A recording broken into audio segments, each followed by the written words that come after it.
Oh shit, here we go again. UFC Vegas 115 back at the Apex. Money Moicano's taking on Duncan. They're headlining the card. It's nothing special. It's just pretty much another one of those Apex cards. They threw on a last minute fight this week. I'm going to give you my full card predictions, detailed notes just like these for every single one of the fights on the card. And I'm going to give it to you in 10 minutes or less. We'll run through the entire card, give you my predictions. And if you want to place any bets, you want to tell your friends who you think's going to win, you want to look smart, everything you need to know is in this video, so stick around. First fight on the card, Kamaka the third is taking on Dakota Hope. This is the fight they just threw on this week. Last minute fight. Neither of these guys are in the UFC. Really don't know too much about them, but I'm going to hope that Hope wins. I think he's going to start the card off with the finish. Whichever guy wins, I think this fight's going to end in a finish. Kind of get the card going in the right direction. At least I hope so. Both wanting to make big impressions on their UFC debuts. So, like I said, I'm going to go with Dakota Hope. I hope he wins. We'll move on to the next fight. Dione Barbosa is taking on Melissa Gatto. Melissa Gatto's not the most active fighter. I think she might have been dealing with some injuries that have hindered her the last few years. Because she hasn't fought much. She didn't fight at all last year. Dione Barbosa, she's just inconsistent in my opinion. She only has 4 finishes, all submission. She's been knocked out once. So she's a half decent striker, a little bit chinny, but she does her best work on the ground. I'm going to go with Gatto to win. I think she'll have the better moments in the feet and make it difficult to go on the ground, to get on the canvas. So I'm going to go with Gatto to win that via decision, and we'll move on to the next fight. Azamat Bekoev is taking on Tresean Gore. Bekoev is going to slime Tresean Gore. Gore's going to improve to 6-5. Maybe we won't see him again in the UFC. I believe it's going to be the end of the line for him. And he kind of looks like Dory from Finding Nemo. Maybe I'll throw a picture up like head on. If you look at Tresean Gore head on, you'll see what I'm talking about in a few hours when the card starts. He looks like the same kind of fish that Dory is from Finding Nemo. So once you see it, you can't forget it. Just you heard it here first. Next fight, another women's fight. Alice Pereira is taking on Hailey Cowan. Alice Pereira, whom I believe more than half the UFC fan base believes is Alex Pereira's sister. This is not her. But she's 14 years younger. She's only had one fight in the UFC, and I think it was at Noche in September last year. She lost via split decision, but showed a lot of potential for being 20 years old. She's a lot younger than Hailey Cowan, who's got a lot more experience in the UFC than Pereira, but Cowan's not that impressive. She doesn't have any kind of ground game at all. She's fought twice in the last 3 years. I think she was subbed once in those past couple fights, and she can't grapple. So I'm going to go with the fighter that's more well-rounded, even though she's almost half of Hailey Cowan's age. Give me Alice Pereira. She's got plenty of time to develop. Even if she loses this fight, you can't say a fraud check. I mean, she's 20 years old. She hasn't even reached her peak yet. She's 6-1. So I think she'll win this fight via submission. I think she'll get a finish here. Hopefully a well-needed bonus. Be nice. We'll move on to the next fight. Lando Vannata is taking on Darrius Flowers. I mean, what the fuck is even this? This is an Apex fight if an Apex fight ever did exist. Lando Vannata, with that being said, is the more well-rounded fighter. I mean, at least he's got a submission game. 5 of his 7 losses did come via decision, so, you know, he's a tough guy to finish. Darrius Flowers, I believe he missed weight for this fight by half a pound. He's been submitted 6 times. He's decent on the feet, but you know, once you get the fight down, which everybody seems to be able to do, it's your game, and I think Vannata is going to do that. So I think he'll even find the submission. So I think we'll get 2 submissions in a row here. I'm gonna go with Lando to win this fight, and we'll move on to the next one. Sorry, it's cut up weird. It's hard to export this to a PDF. Alessandro Costa is taking on Stuart Nicole. Say what you want about Costa. I flopped my pick on this one. I did go with Nicole for some reason. I don't know why, but I'm not anymore. I'm going with Costa. He's never lost 2 fights in a row. He's coming back from a round 3 knockout loss at Noche in September. He looked good in many of his previous fights. He's just a little bit inconsistent, but like I said, he is consistent with not losing 2 fights in a row before, so we'll knock on wood. I'm going to go with Costa. I think he'll get it done via decision here. Both of Nicole's last 2 losses were in the UFC. His only fights in the UFC, so he's 0-2 in the UFC. This will be his third fight. He'll probably get cut if he loses this one, so he's probably going to need a finish at that, unless it's a badass fight that goes the distance. I think his record's a bit padded. He's got like 5 or 6 straight knockout wins before the UFC, and now he's looked like dog shit. That being said, the flyweight division's pretty crazy, and I do think that Nicole did end up having to fight. Was it? Let me check this real quick. No, we're not going to check it. We're going with Costa to win this. One of these two guys fought Brandon Royval's, or not Brandon Royval's, Joshua Van's training partner, and he put on a masterclass. I just can't remember which guy it was, but irrelevant. We're going with Costa. We'll move on.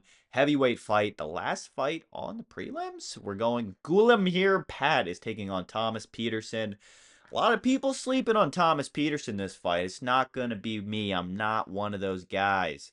Thomas Peterson, even though he is coming off of a, I guess you could say a rough knockout loss in the third round of Petrino in a fight where he wore quite a bit of damage, took a few kicks to the body, and his face got bloodied up pretty well. But Thomas Peterson, I don't think he's a bad heavyweight. I think he's pretty well rounded. He hides behind his jab a little bit too often. I feel like if he would just drop some more power shots or combinations at that, he would really be able to accumulate more damage in his fights. But he's performed well in the past. Again, also a little bit inconsistent. I think he needs to do a little bit more than just pump the jab this fight. So if he does, I think he'll win this fight. If he doesn't, I think Pat will eventually land a power shot on him. It's only Pat's second fight in the UFC. These gentlemen are the same age, but Pat does have a significant reach advantage of about 7 inches. More powerful striker. That's a recipe for disaster if Thomas Peterson can't do what he does well. He needs to get the jab going, but also use other weapons. So we'll see. I think he'll get it done via decision, but we could see a knockout this fight. It's a heavyweight fight. It would be nice to see Peterson get a knockout. I'll say that. We'll move on to the main card now. Jose Delano is taking on Robert Ruchała.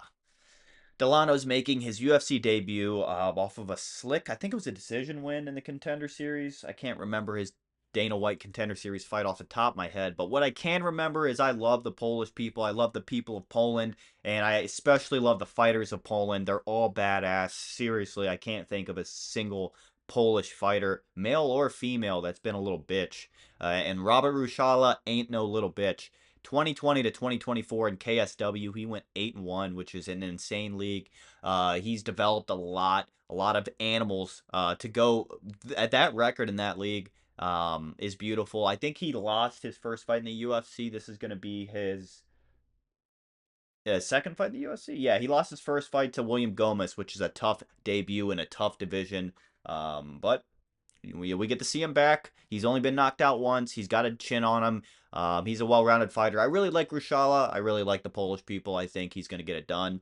And he's got the same haircut as me. So, Robert Ruchała via knockout. He's going to knock Jose Delano out. It's going to be a banger. Maybe both guys will have a moment. We'll move on to the next fight. A lot of people are excited for this fight, including myself. Tommy McMillen's taking on Manolo Zecchini.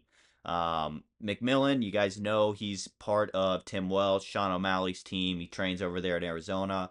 Wrestling state champ, I think out of Montana. I'm not remembering what state off the top of my head Tommy's from. But he went 52-0 his senior year, which is very fucking impressive. I can't even state it. If you're not a wrestler or a grappler, maybe, it's hard to really understand how impressive that is. 52-0. He has a heart that you can't teach a lot of fighters. A lot of fighters that might be more skilled, or maybe some of the most skilled fighters ever. You can't teach heart, and Tommy McMillen has it. I mean, you're going to have to drag him through the mud and put him to sleep. He's just not going to stop. He keeps going forward. You're not going to take him down. If you do, he's getting right back up, and he's going to take you down. Manolo Zecchini is no scrub, though. He did show up to the face-offs with nipple piercings and like bat wings, which is very weird.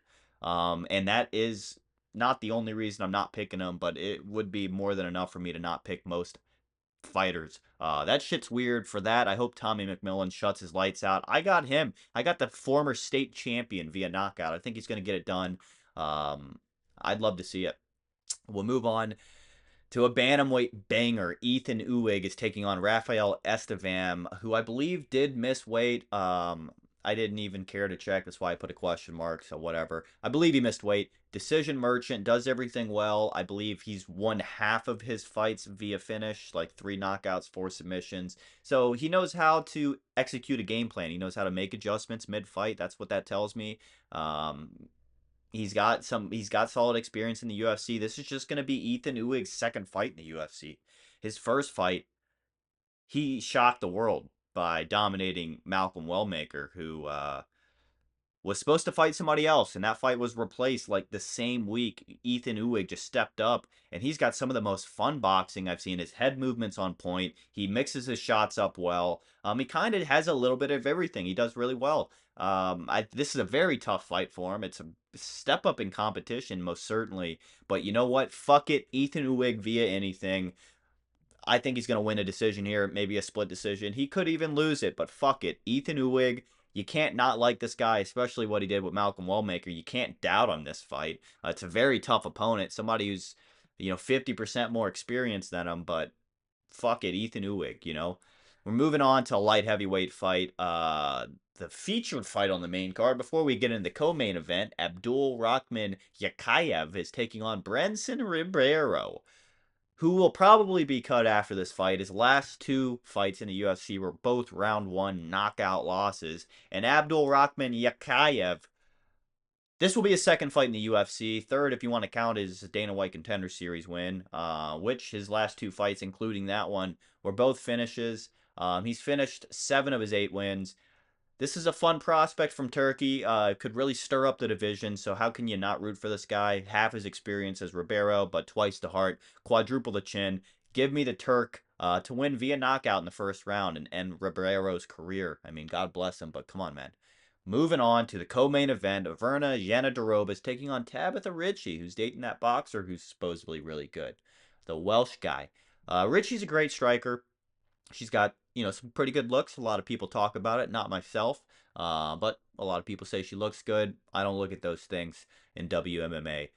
Can get stuck on the ground pretty easily, especially against an opponent like Virna Jandiroba. She must manage her range well to have any success this fight. I think she's got to keep it standing, and she's got to get in and out, and stay along the outside of the fence. Virna inevitably is going to die for a takedown. She's going to get Tabatha down.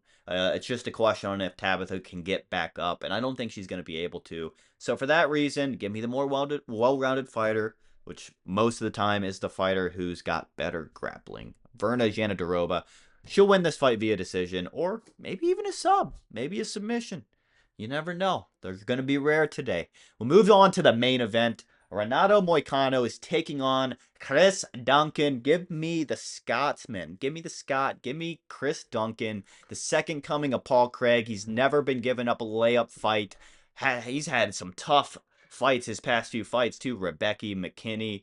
And I'm drawing a blank on the other one. But, you can look at that number 15 right under his name. Every one of those 15 fights, he had to dig deep and pull it out of the fucking fire, pretty much. He's had a respectable run, has all the tools that he needs for this fight. You're going to need a gun or a chainsaw to get Chris Duncan out the octagon. So unless you plan on finishing him in 5 rounds, Moicano, it's going to be a really rough day for the money man. Chris Duncan, one of the hardest guys, he's had a hard upbringing. His mother was homeless. You've heard the story. She was killed. Then he got into the UFC and just kind of has been on a tear since. These guys used to, not used to, they actually went through the fight camps, both at American Top Team. They've trained with each other many times in the past. Like I said, they train at the same gym, did their camps at the same place. They were even in a sauna at the same time at a few points this camp. So they're going to be familiar with each other. I think this fight's going to be gritty. That's where Chris Duncan's going to find his success. The more technical the stand-up, the more technical the ground game. Moicano's going to have advantages, but I just wasn't impressed with that Darrius performance in Moicano's last fight. I don't know if it's still there. I think he's a little bit too distracted outside the UFC. He's got other safety nets set up, so he doesn't need to be a successful fighter, to be a successful human being. Versus Chris Duncan, it's still pretty much his identity. He's all in on this. I think he wants it more. And at the end of the day, that's what it takes to win a fight. What fighter wants it more? And it's without a doubt going to be Chris Duncan. So give me Chris Duncan via knockout, via submission. This ain't going the distance. So those are my predictions. In 10 minutes or less, please give me a thumbs up. Let me know below if you got any different outcomes for any of these fights, maybe a different fighter, a pick of mine you don't like, and we'll see how we do. Fights start in just about 2 hours, so I will see you after the card, and fuck it. Ethyn Ewing.